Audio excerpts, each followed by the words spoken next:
Assalamualaikum warahmatullahi wabarakatuh.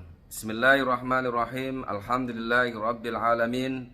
Wassalatu wassalamu ala Rasulillah sayyidil mursalin wa ala alihi wa sahbihi ajma'in, amma ba'du.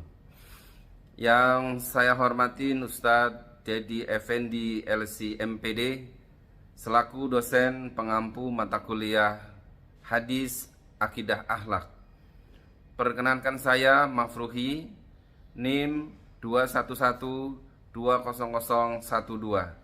mahasiswa Institut Darul Quran, program studi ilmu Al-Quran dan Tafsir. Perkenankan untuk menjawab beberapa pertanyaan yang disampaikan oleh Ustadz dalam rangka ujian akhir semester genap. Yang pertama terkait dengan tema kesalehan sosial perspektif hadis Nabi. Jelaskan konsep kesalehan sosial dalam perspektif hadis Nabi dan berikan contoh hadis yang menggarisbawahi pentingnya kesalehan sosial dalam kehidupan sehari-hari. Ketakwaan seseorang tidak cukup dilihat dari kesalehan individu atau kesalehan ritual belaka seperti sholat, zakat, puasa, haji, dan lainnya. Tetapi lebih komprehensif bahwa ketakwaan seseorang itu juga bisa dilihat dari kesalehan sosial, di mana mereka bermanfaat bagi lingkungannya, tidak menyakiti orang lain, dan gemar untuk membantu masyarakat di sekitarnya. Kesalehan sosial menunjuk pada perilaku seseorang yang sangat peduli dengan nilai-nilai Islam yang bersifat sosial.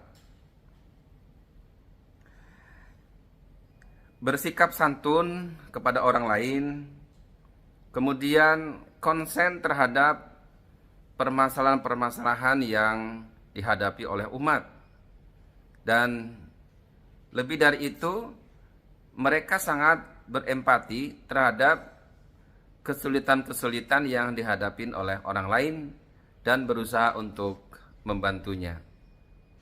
Bahkan perilakunya itu atau kehadirannya di lingkungan masyarakat itu selalu dinanti, ya, karena semua perilakunya, lisannya itu tidak menyakiti orang lain, sehingga masyarakat di sekitarnya akan merasa nyaman dengan kehadiran kita yang memiliki kesalehan sosial. Ada hadis Nabi Muhammad SAW yang mengajarkan kepada kita betapa pentingnya kesalehan sosial. Kesalehan individu itu tidak cukup bagi kita untuk bisa masuk surga kalau kita tidak diimbangi dengan kesalehan sosial yang kita miliki.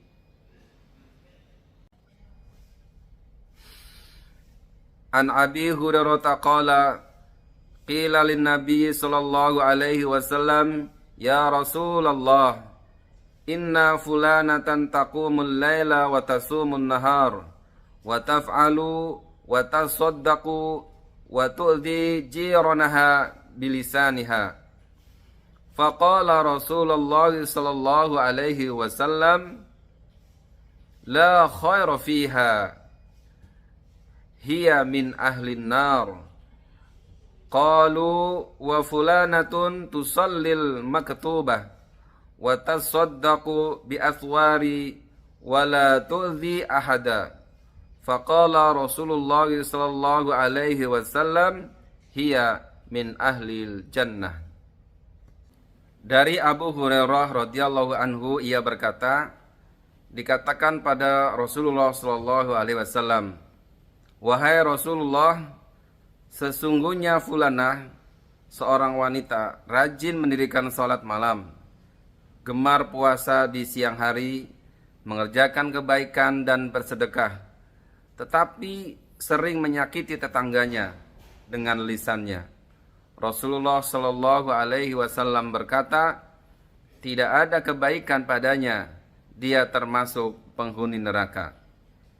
Mereka para sahabat berkata lagi, "Fulanah lainnya mengerjakan sholat wajib dan bersedekah dengan beberapa potong keju, tetapi tidak pernah menyakiti seorang pun." Rasulullah Shallallahu Alaihi Wasallam berkata, "Dia penghuni surga." Hadis riwayat Imam Al-Bukhari, Al-Adab Al-Mufrad, Beirut.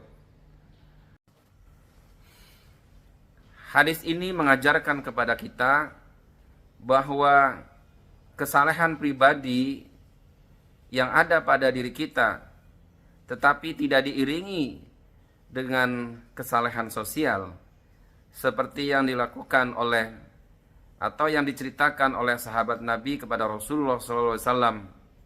Ia gemar beribadah, sholat malam, puasa, bersedekah, tetapi lisannya menyakiti orang lain, maka dia termasuk ahli neraka. Tetapi sebaliknya, ada seorang wanita yang gemar beribadah, bersedekah, kemudian dia berpuasa di siang hari, dan juga diiringi dengan kesalehan sosial. Lisannya tidak menyakiti orang lain, maka dia termasuk ahli surga. Salah satu bentuk kesalehan sosial adalah membantu kaum du'afa, sebagaimana yang disampaikan dalam hadis Rasulullah Sallallahu Alaihi Wasallam. Rasulullah Sallallahu Alaihi Wasallam bersabda, "An Abi Darda qala qala Rasulullah sallallahu alaihi wasallam, abghunid du'afa'a fa innama turzaquna wa tunsaruna bidu'afaikum." Rawahu Abu Dawud. Dari Abu Darda, ia berkata, Rasulullah sallallahu alaihi wasallam bersabda, "Carilah keridhoanku dengan berbuat baik kepada orang yang lemah. Karena kalian diberi rezeki dan ditolong disebabkan orang-orang lemah di antara kalian." Hadis riwayat Abu Dawud. Selanjutnya, beberapa prinsip etika dalam perspektif hadis yang dapat membentuk kesalehan sosial. Yang pertama, memiliki semangat spiritualitas yang diwujudkan dalam sistem kepercayaan. Masyarakat yang memiliki kualitas kesalehan sosial itu adalah masyarakat yang beragama, masyarakat yang percaya kepada hal yang gaib. Yang kedua, terikat pada norma hukum dan etika seperti tercermin dalam struktur ajaran sholat. Sholat juga mengajarkan kepada para pelakunya untuk terbiasa dengan disiplin. Kemudian yang ketiga, memiliki kepedulian sosial yang salah satu perwujudannya ditandai dengan kesanggupan untuk berbagi kepada golongan yang lemah. Yang keempat, memiliki sikap toleran sebagai salah satu dari perwujudan dari keimanan terhadap adanya pengikut kitab-kitab suci selain kitab suci kita sendiri, Al-Quran. Kemudian yang kelima, berorientasi ke depan sebagai salah satu wujud dari keimanan terhadap adanya hari akhir. Prinsip etika dalam membentuk kesalehan sosial ini sangat penting, karena dengan prinsip-prinsip yang saya sampaikan tadi, bahwa selain kita memiliki kesalehan individu, maka kesalehan sosial yang diwujudkan dari 5 prinsip etika tadi, maka akan terbentuk masyarakat yang harmonis, walaupun kita berada di tengah-tengah orang yang berbeda agama. Tentu kesalehan sosial ini tidak mengakibatkan akidah kita menjadi luntur karena kita berbaur dengan manusia atau orang lain yang berbeda keyakinan. Kesalehan pribadi dan kesalehan sosial harus terus kita pupuk, tetapi dengan tetap menjaga akidah Islamiah kita, agar keberadaan kita di tengah masyarakat diterima dengan baik, tetapi hubungan kita dengan Allah Subhanahu wa Ta'ala tidak menjadi rusak.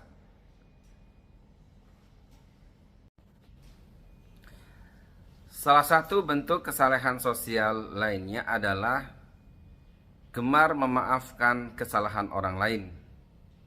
Ada hadis Rasulullah Shallallahu Alaihi Wasallam tentang pentingnya kita memberi maaf terhadap kesalahan orang lain.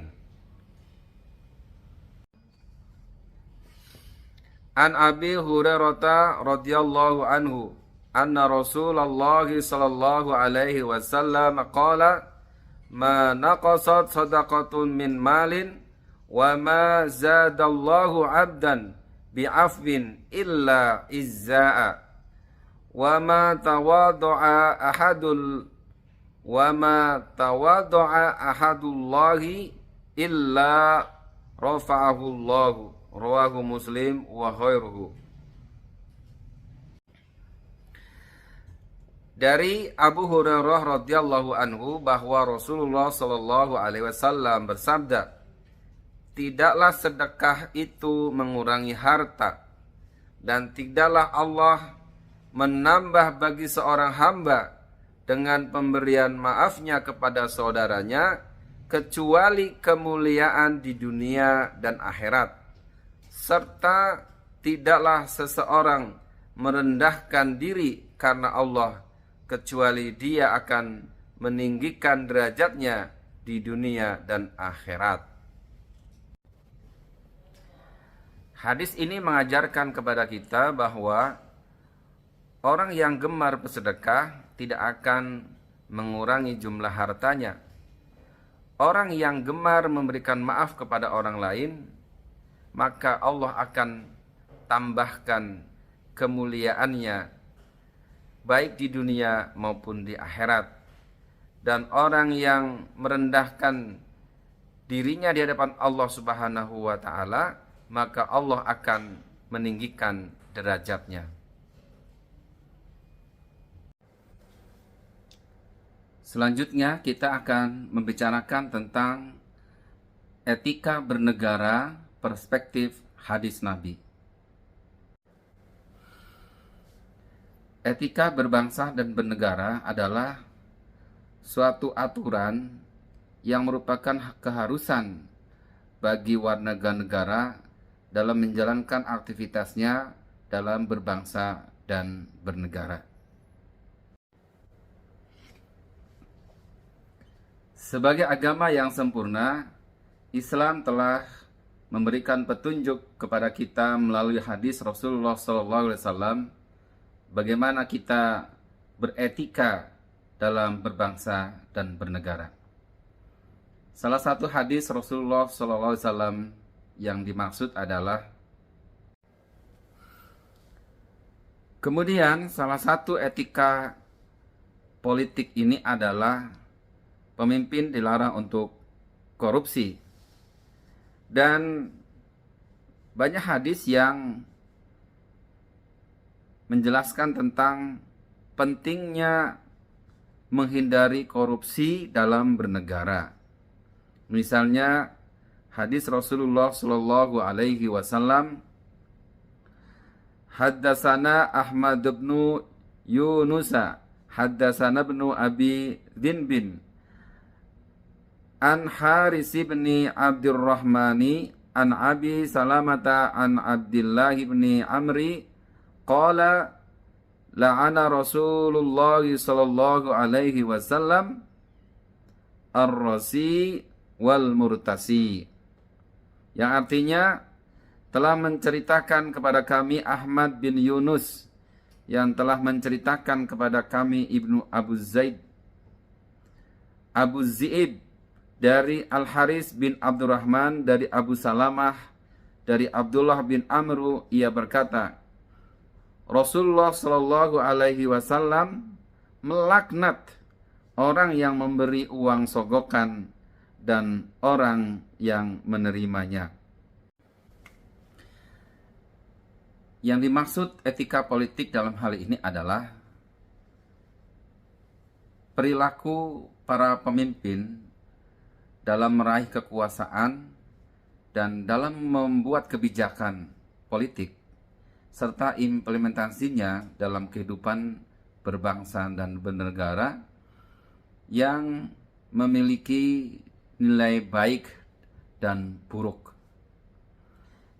Etika politik ini penting karena pada dasarnya manusia memiliki sifat rakus.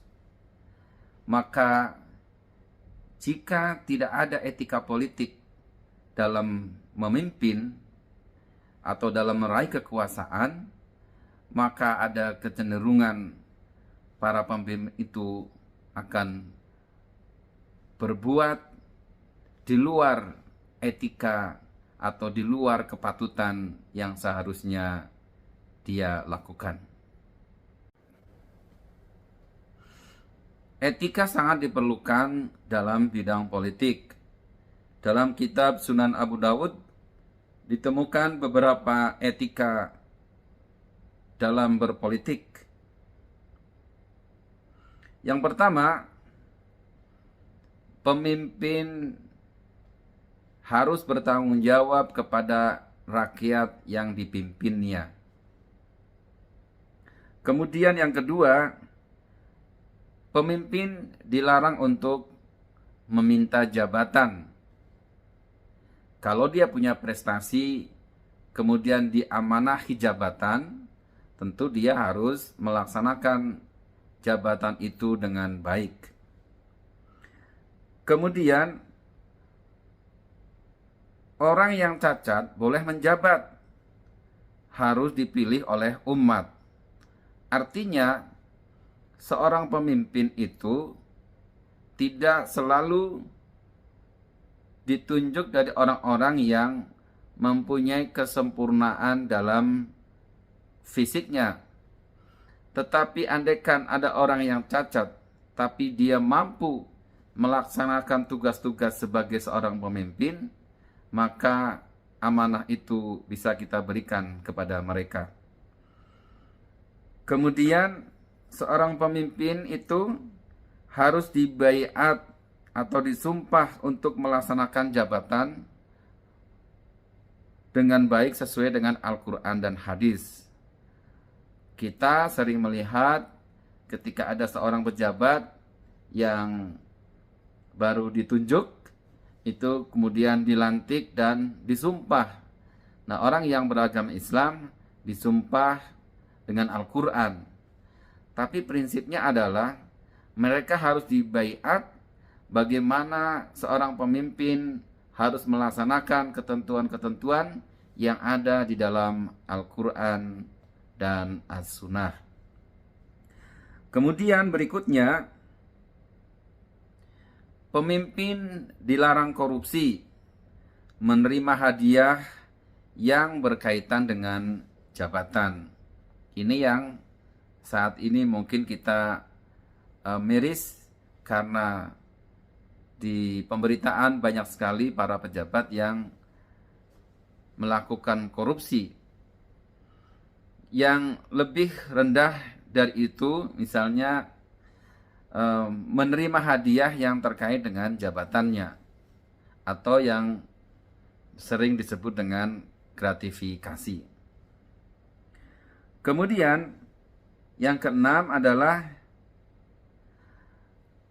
pemimpin adalah pelayan bagi rakyatnya. Bukan sebaliknya, pemimpin yang meminta untuk dilayani oleh rakyatnya.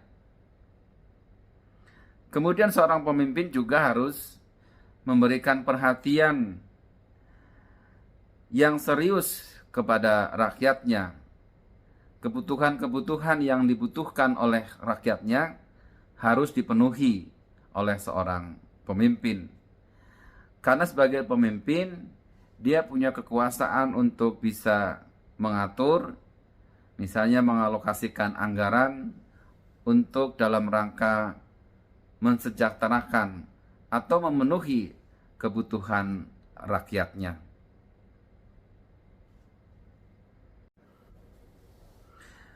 Dalam hadis lain yang artinya bersumber dari Muaz bin Jabal berkata, Rasulullah Shallallahu Alaihi Wasallam telah mengutus saya ke negeri Yaman. Ketika saya baru berangkat, ia mengirim seseorang untuk memanggil saya kembali. Maka saya pun kembali. Nabi bersabda, apakah engkau mengetahui mengapa saya mengirim orang untuk menyuruhmu kembali? Janganlah kamu mengambil sesuatu apapun tanpa izin saya, karena hal itu adalah gulul atau korupsi. Barang siapa melakukan gulul, ia akan membawa barang gulul itu pada hari kiamat. Untuk itu saya memanggilmu, dan sekarang berangkatlah untuk tugasmu. Hadis riwayat At-Tirmizi. Dua hadis ini menjelaskan betapa pentingnya kita untuk menghindari perbuatan korup atau korupsi dalam berbangsa dan bernegara. Karena perbuatan korupsi atau dalam bahasa hadis itu disebut dengan gulul, itu dilaknat oleh Allah Subhanahu wa taala. Dan tentu perbuatan korupsi ini akan menjadikan program-program pemerintah itu tidak berjalan, atau berjalan tetapi tidak sesuai dengan apa yang kita harapkan. Selanjutnya kita akan membicarakan tentang pentingnya dialog dan musyawarah dalam pengambilan keputusan politik. Rasulullah Shallallahu Alaihi Wasallam adalah teladan bagi kita, termasuk dalam hal musyawarah. Karena Rasulullah Shallallahu Alaihi Wasallam adalah seorang pemimpin yang sangat demokratis. Misalnya, bila wahyu tidak turun tentang suatu persoalan, maka Rasulullah Shallallahu Alaihi Wasallam mengadakan musyawarah dengan para sahabat. Terkadang beliau mengambil pendapat para sahabat sehingga meninggalkan opininya sendiri. Dalam sejarah Islam, kebiasaan musyawarah dalam memutuskan sesuatu menjadi rutinitas yang selalu dilakoni oleh Rasulullah Shallallahu Alaihi Wasallam dan para sahabatnya. Keputusan bermusyawarah selalu dijalani dengan ketaatan. Hasil musyawarah, tak seorang pun yang berani untuk berkhianat. Ada sebuah hadis yang menyatakan, ma ra'aitu ahadan aktsara masuratin li ashabihi min Rasulillahi sallallahu alaihi wasallam. Saya tidak pernah melihat seseorang yang paling banyak bermusyawarah dengan para sahabatnya dibanding Rasulullah Shallallahu Alaihi Wasallam. Hadis riwayat Tirmizi. Nabi Shallallahu Alaihi Wasallam juga pernah bersabda, barang siapa menghendaki mengerjakan sesuatu, lalu ia bermusyawarah dengan seseorang muslim, maka Allah akan memberikan taufik kepadanya untuk memilih yang paling baik baginya. Disinilah pentingnya sikap saling menasihati dalam kebaikan antar sesama mukmin.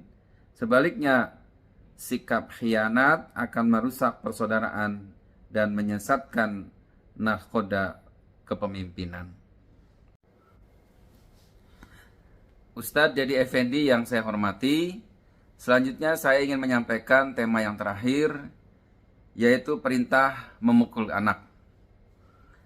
Kita ketahui bahwa ada salah satu hadis Rasulullah SAW yang kita diperkenankan untuk memukul anak ketika anak meninggalkan sholat.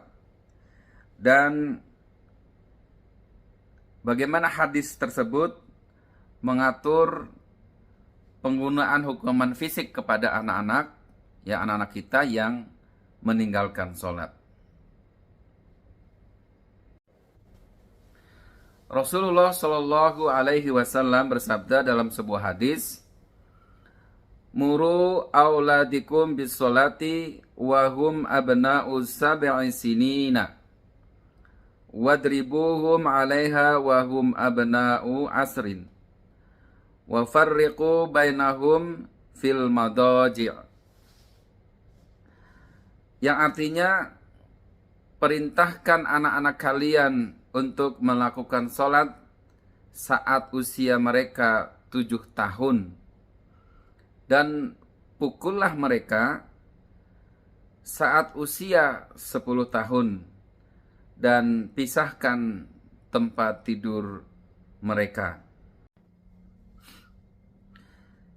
Ibnu Qodamah rahimahumullah berkata dalam kitab Al-Mughni, perintah dan pengajaran ini berlaku bagi anak-anak agar mereka terbiasa melakukan sholat dan tidak meninggalkan ketika sudah baligh. Dalam hadis ini, Nabi Muhammad SAW seakan menganjurkan orang tua untuk memukul anaknya apabila ia meninggalkan sholat pada usia 10 tahun. Bagaimana penggunaan hadis ini dalam memberikan hukuman fisik kepada anak akan saya uraikan sebagai berikut. Yang pertama, tujuan memukul anak itu adalah untuk mendidik, bukan dalam rangka menumpahkan emosinya. Karena sebagai orang tua, kita punya kewajiban untuk mendidik anak-anak kita, ya. Sebagaimana firman Allah Subhanahu wa taala, "Ya ayyuhalladzina amanu qu anfusakum wa ahlikum nara wa quduhan nasu wal hijarah." Wahai orang-orang yang beriman, jagalah dirimu dan keluargamu dari api neraka yang bahan bakarnya adalah manusia dan bebatuan. Surat At-Tahrim ayat 6. Jadi sekali lagi, memukul anak dalam hal ini adalah dalam rangka mendidik mereka untuk melaksanakan sholat. Dan jika ia sudah 10 tahun, kemudian dia meninggalkan sholat, maka kita boleh untuk memukulnya. Yang kedua, hendaknya pukulan merupakan langkah terakhir, utamakan dengan cara yang lemah lembut. Al-Is bin Abdissalam rahimahumullah menjelaskan bahwa ketika pengajaran kepada anak sudah tercapai dengan cara-cara yang ringan, baik berupa perkataan maupun perbuatan, maka tidak boleh beralih kepada cara yang keras. Karena itu akan memberikan kerusakan yang tidak ada faedahnya. Karena dengan cara-cara yang ringan pun sudah tercapai tujuannya tanpa cara yang keras. Dalam hal ini adalah sebelum kita melakukan pemukulan, walaupun dia sudah berusia 10 tahun, kita harus menggunakan cara-cara yang lemah lembut. Mungkin dengan cara mengajak atau dengan memberikan contoh. Memukul ini adalah jalan terakhir ketika ajakan, kemudian contoh dari orang tuanya tidak mampu mencegah anak-anak kita yang meninggalkan sholat. Kemudian yang ketiga, bolehnya memukul adalah jika ada sangkaan kuat akan menghasilkan suatu maslahat. Artinya apa? Kalau kita memukul anak, itu ada dampak yang baik terhadap perilaku anak yang selama ini meninggalkan sholat. Ada keyakinan pada diri kita, setelah kita pukul anak kita, maka anak-anak kita tidak berani lagi untuk meninggalkan sholat. Nah, kalau tidak ada keyakinan itu, maka kita tidak diperkenankan untuk memukul anak. Kemudian, pukulan tidak boleh sampai melukai. Ibnu Hajar Al-Haytami rahimahumullah ketika menjelaskan hadis ini, beliau menjelaskan maksudnya adalah pukulan yang tidak melukai. Jika tidak mempan, kecuali dengan pukulan yang melukai, maka tidak boleh memukul sama sekali. Dalam hal ini, memukul anak yang meninggalkan sholat itu, jangan sampai pukulan kita itu melukai anak. Misalnya dengan memukul bagian mukanya, sehingga nanti ada bekasnya. Kemudian misalnya memukul bagian-bagian yang rawan menimbulkan luka kepada anak, itu juga tidak diperkenankan. Kemudian yang terakhir, tidak boleh memukul anak ketika anak yang kurang sempurna. Seperti ketika sedang emosi atau sedang menangis. Ibnu Najm rahimahumullah menjelaskan, dan hendaknya diperhatikan satu syarat lagi, yaitu ketika seorang ibu memukul anaknya, hendaknya tidak ketika sang anak tidak bisa berpikir sempurna, seperti ketika ia sedang menangis. Karena memukul anak ketika anak sedang menangis atau dalam kondisi emosi yang tidak stabil, maka anak tidak akan memahami maksud seorang ibu atau seorang ayah memukul anaknya, karena dia tidak tahu maksud dari pukulan itu. Maksud kita memukul anak itu agar mereka takut kalau dia meninggalkan sholat, padahal dia sudah berusia 10 tahun. Tapi ketika mereka sedang menangis, kemudian emosinya tidak stabil, maka dia tidak akan mampu menangkap makna dari pukulan seorang ayah atau ibu terhadap dirinya. Maka memukul ketika anak sedang emosi atau dalam kondisi tidak stabil juga tidak diperkenankan. Hadis di atas yang menganjurkan kita memukul anak ketika anak berusia 10 tahun dan meninggalkan sholat, ada hadis-hadis lain yang menekankan pentingnya kasih sayang dan perhatian dalam mendidik anak. Sebagaimana hadis tersebut mengimbangi konsep perintah memukul anak. Yang pertama, ada hadis yang diriwayatkan dari sahabiyah Ummu Khalid binti Khalid radhiyallahu anha. Atiya Nabi sallallahu alaihi wasallam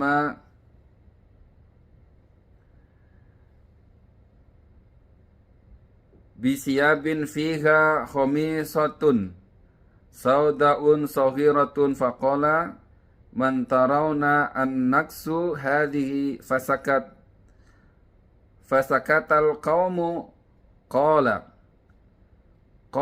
tuni bi ammi Khalidin fa'tiya biha tuhmalu fa'akhadhal khamisata biyadihi fa'albasaha wa qala abli wa ahliqi wa kana fiha alamun akhdaru au asfaru faqala ya ammu Khalidin hadza sanad. Didatangkan kepada Nabi Shallallahu alaihi wasallam sebuah baju gamis kecil berwarna hijau. Lalu beliau bertanya, menurut kalian siapa yang Terima cocok kasih. memakainya? Wassalamualaikum Para warahmatullahi sahabat terdiam. wabarakatuh. Lalu beliau Shallallahu alaihi wasallam berkata, datangkan kemari Ummu Khalid. Lalu aku pun dibawa sambil digendong. Kemudian beliau mengambil gamis tersebut dengan tangannya dan memakaikannya. Beliau kemudian berkata, mudah-mudahan bajunya awet. Pada baju tersebut ada hiasan garis berwarna hijau atau kuning. Beliau Shallallahu alaihi wasallam juga berkata, wahai Ummu Khalid, ini bagus. Hadis riwayat Bukhari nomor 5823. Rasulullah Shallallahu alaihi wasallam demikian perhatian kepada anak-anak sampai beliau pun mengerti kepada siapa baju tersebut bagus dikenakan. Demikian pula beliau sangat penyayang kepada anak-anak, karena pada hadis ini beliau Shallallahu alaihi wasallam memuji Ummu Khalid dengan bahasa daerah asalnya, yaitu bahasa Habasyah, Ethiopia, dengan mengatakan hadza sanah. Ini juga menjadi perhatian bagi kita bahwa di antara kiat mendekatkan diri pada anak adalah dengan menggunakan bahasa yang biasa mereka gunakan atau bahasa yang mereka pahami.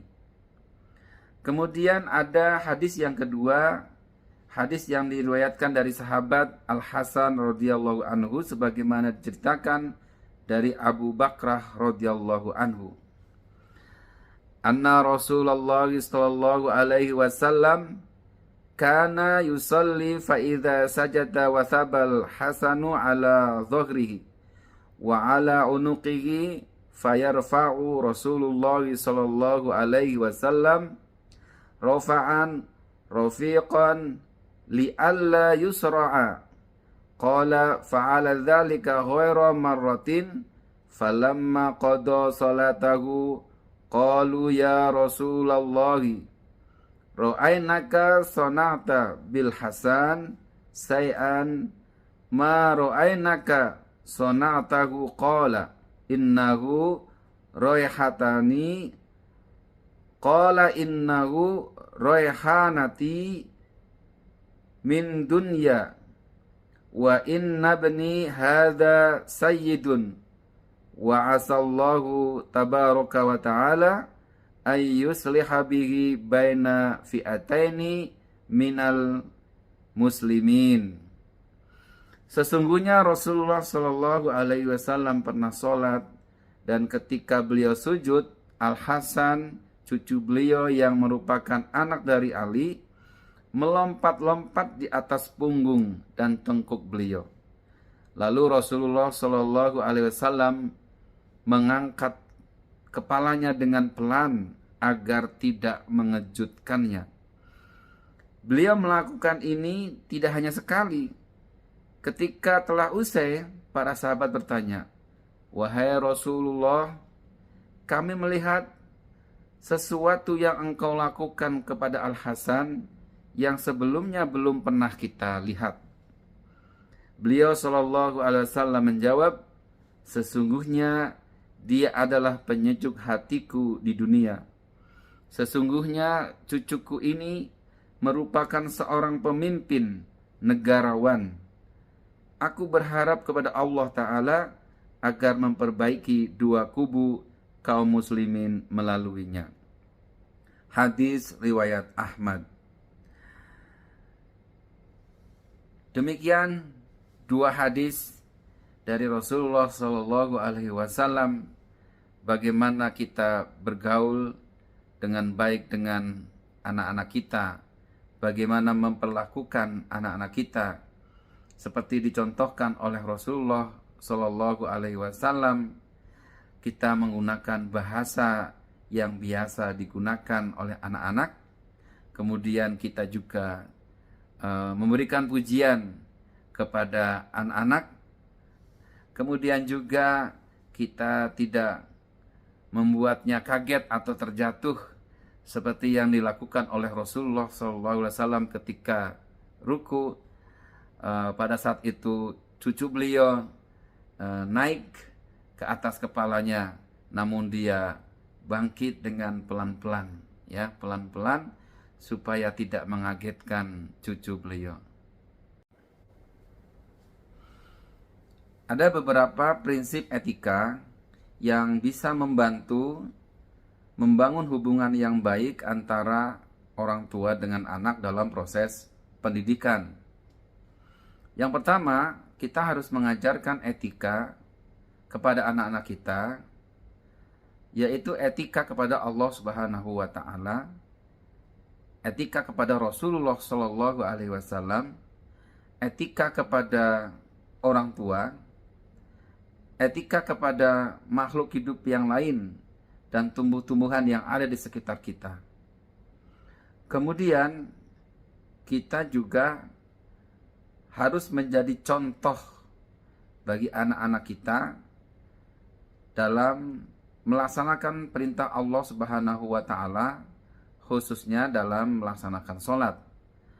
Orang tua tidak hanya memerintahkan kepada anak-anaknya untuk melaksanakan sholat, sementara orang tuanya sendiri tidak melaksanakan sholat.